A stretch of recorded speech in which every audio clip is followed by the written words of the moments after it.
Olá, sou a professora Gabriela Cantarelli, professora do Departamento de Geriatria e Cuidados Paliativos da Faculdade de Medicina da UFG e hoje nós vamos falar um pouco sobre delírio. Delírio é diferente de delírio. O delírio é uma síndrome clínica que não é exclusiva no idoso, mas é mais prevalente nos idosos, é uma síndrome geriátrica extremamente comum, mas subdiagnosticada. O delírio é potencialmente grave e evitável, muitas vezes, e geralmente é de etiologia multifatorial. Ele desencadeia uma cascata de eventos que pode culminar com comprometimento da qualidade de vida do idoso. Qual é a definição de delírio? Eu tenho várias alterações que são características dessa síndrome. Primeiro, alterações da consciência e da atenção, alterações cognitivas, alterações da senso-percepção, perturbações psicomotoras, alterações do ciclo sono-vigília e distúrbios de comportamento e de humor. Dentre as alterações de consciência, eu posso ter uma redução na clareza da consciência em relação ao ambiente e na atenção, uma redução da capacidade de direcionar, focalizar, manter ou deslocar a atenção. As alterações cognitivas podem ser desorientação temporoespacial, comprometimento da memória, do pensamento e do juízo crítico. Na senso-percepção, posso ter ilusões, delírios, alucinações. Perturbações psicomotoras podem conter hipo ou hiperatividade e mudanças imprevisíveis de uma para outra, alteração do tempo de reação do paciente, aumento ou diminuição do fluxo da fala, intensificação da reação do susto. Nas alterações do ciclo sono-vigília, a característica troca do dia pela noite, distúrbios de comportamento e do humor como depressão, ansiedade, medo, irritabilidade, euforia, apatia ou perplexidade. Geralmente o delírio é de início agudo ou subagudo e tem um curso flutuante ao correr do dia. Então é muito comum o paciente intercalar os períodos de agitação psicomotora, de confusão e todas as características do delírio com períodos de lucidez durante o dia e normalização. E o diagnóstico sindrômico pode ser feito mesmo que a causa base não esteja completamente esclarecida. Ela vai ser identificada e pesquisada, mas ela pode não estar estabelecida para que seja feito o diagnóstico do delírio. A gente tem a ferramenta de Confusion Assessment Method, que é o CAM. Para diagnóstico do delírio, eu preciso dos critérios 1 e 2 associados a 3 ou 4. Quem são os dois critérios necessários para o diagnóstico do delírio? Primeiro, início agudo e segundo, déficit de atenção. O distúrbio de atenção e o início agudo são condições necessárias para se fazer o diagnóstico. Eles precisam ser associados ou com pensamento desorganizado, que é o terceiro critério, ou alteração do nível de consciência, que pode ser desde estados de agitação até o coma, estupor e estágios de letargia. As taxas de prevalência de delírio em idosos são altíssimas, tanto em unidades de internação quanto em unidades de terapia intensiva. Nas unidades de cuidados paliativos, a prevalência pode chegar até 83% e nas unidades de atendimento de urgência, até 25%. No diagnóstico de delírio, é importantíssimo afastar medicamentos como fator precipitante e é preciso diagnosticar outros fatores que podem estar contribuindo para o início daquele quadro de delírio.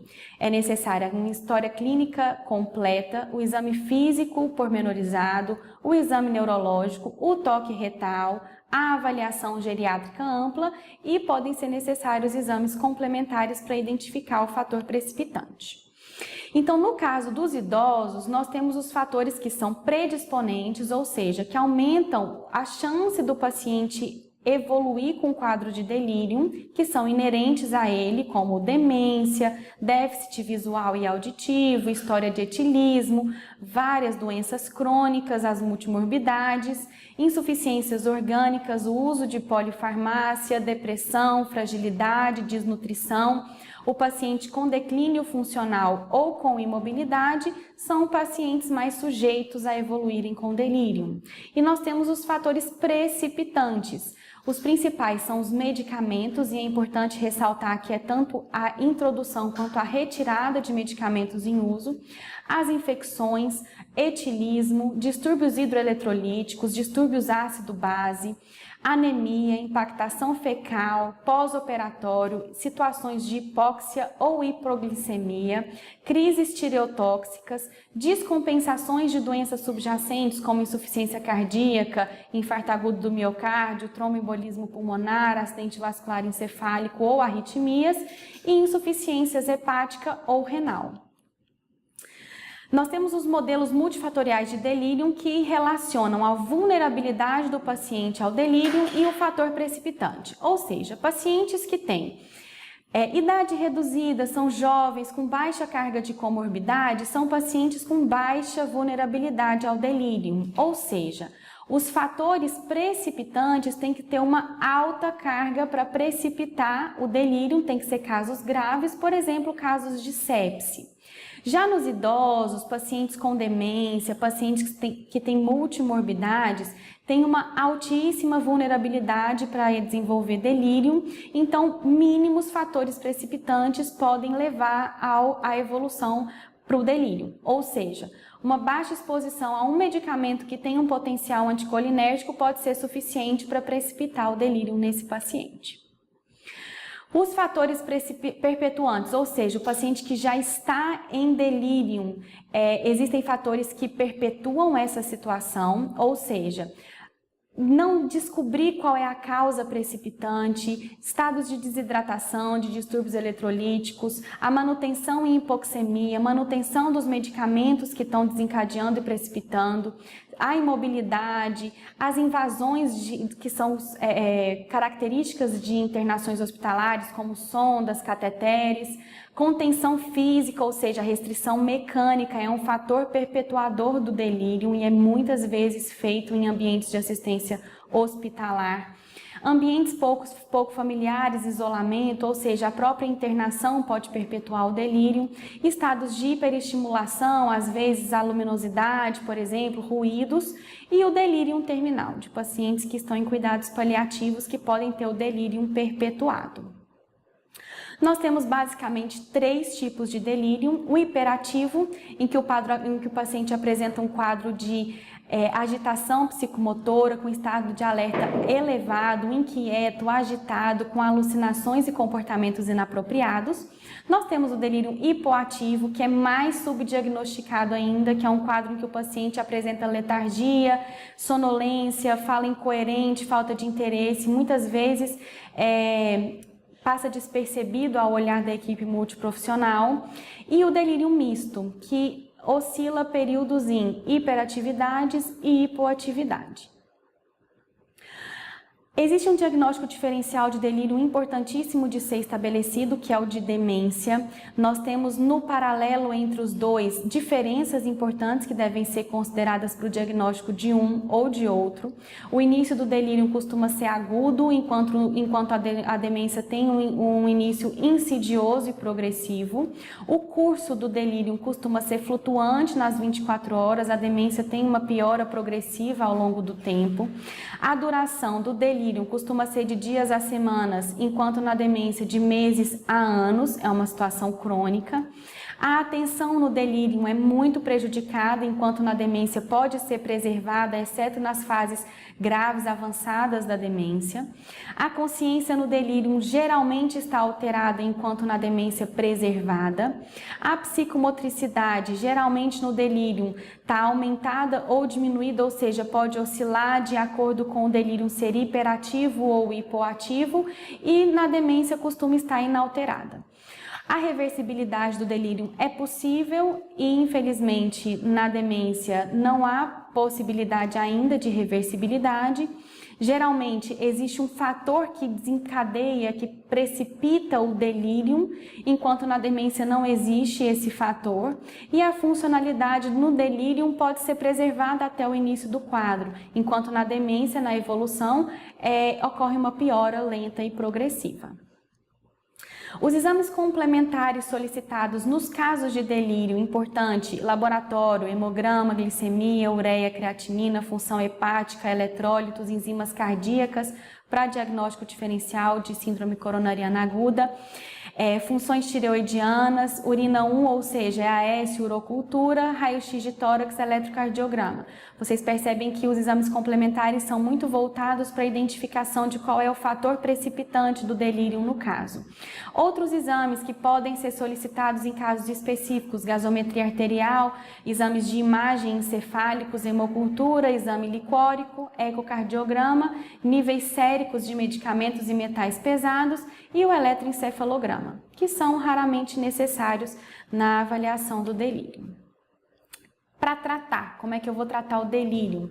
O principal, o tratamento do delírio é dado pela identificação e tratamento da causa base, do fator que precipitou. A suspensão ou redução da dose, da quantidade de medicamentos, os cuidados gerais em relação à dor, nutrição, hidratação, oxigenação, e manuseio da agitação e dos distúrbios da percepção e do comportamento, que podem ser feitos tanto com medidas farmacológicas quanto com medidas não farmacológicas. Nas intervenções não farmacológicas, para a cognição, é importante modificar o ambiente, reduzir ruídos, melhorar a iluminação, os estímulos.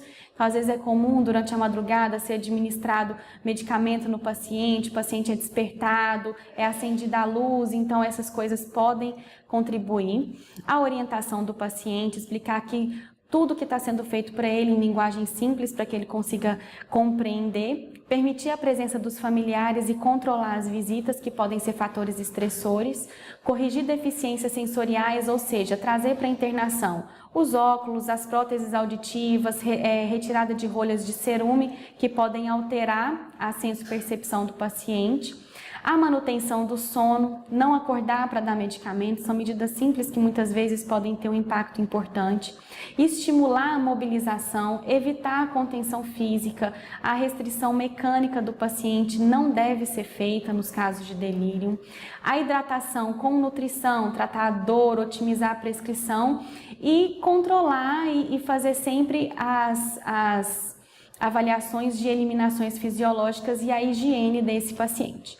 Farmacologicamente, para controle sintomático da agitação psicomotora, nós podemos usar os antipsicóticos principalmente. Os antipsicóticos podem ser típicos ou atípicos. Dentre os típicos, o agente de escolha historicamente mais utilizado é o haloperidol. Ter cuidado com os efeitos extrapiramidais, prolongamento de QT e risco de síndrome neuroléptica maligna. E nós temos os antipsicóticos atípicos, que os mais utilizados são a quetiapina, risperidona e olanzapina, que podem ser utilizados em alternativa. São administrados por via oral e podem ser administrados no paciente nos casos de agitação psicomotora aguda. É importante dizer que o haloperidol, a via de escolha preferencial é a via intramuscular e não endovenosa. A via endovenosa é mais pró-arritmogênica e tem uma duração de ação reduzida em relação à via intramuscular, que é mais segura. Como é que eu vou prevenir o delírio? É possível prevenir? Sim, a gente falou que são causas potencialmente evitáveis, né? As causas que precipitam o delírio. Então, primeiro, identificar o paciente que tem risco, ou seja, fazer uma avaliação geriátrica ampla, identificar os pacientes que têm fatores predisponentes aumentados, avaliar e otimizar a prescrição do paciente, reduzir os medicamentos potencialmente inapropriados para idosos, reduzir os medicamentos potencialmente anticolinérgicos que podem precipitar o delírio, orientar os familiares em relação àquelas medidas não farmacológicas, de manter o paciente orientado em tempo e espaço, de manter o paciente com suas próteses, seja prótese de óculos para visão ou prótese auditiva para audição, manter as atividades terapêuticas com estimulação cognitiva e estimulação social do paciente, fazer a mobilização precoce, fisioterapia, evitar a imobilidade. Essas questões são muito comuns de acontecer no paciente hospitalizado, achar que o paciente precisa ficar no leito, deitado a todo momento, não. Estimular a mobilização desse paciente. Utilizar protocolos de tratamento não farmacológico da insônia, que pode precipitar o delírio também. Ter assistência à alimentação, ingesta hídrica, suporte nutricional, tratar a dor, que também pode ser um fator precipitante e perpetuante do delírio, e fazer a triagem com o CAM, que é a nossa ferramenta, para identificar os pacientes que já estão em delírio e fazer o manejo apropriado. Busca pelos fatores precipitantes, tratamento das causas de base e utilização de medidas não farmacológicas para o manejo. É isso que a gente tinha para conversar hoje. Obrigada!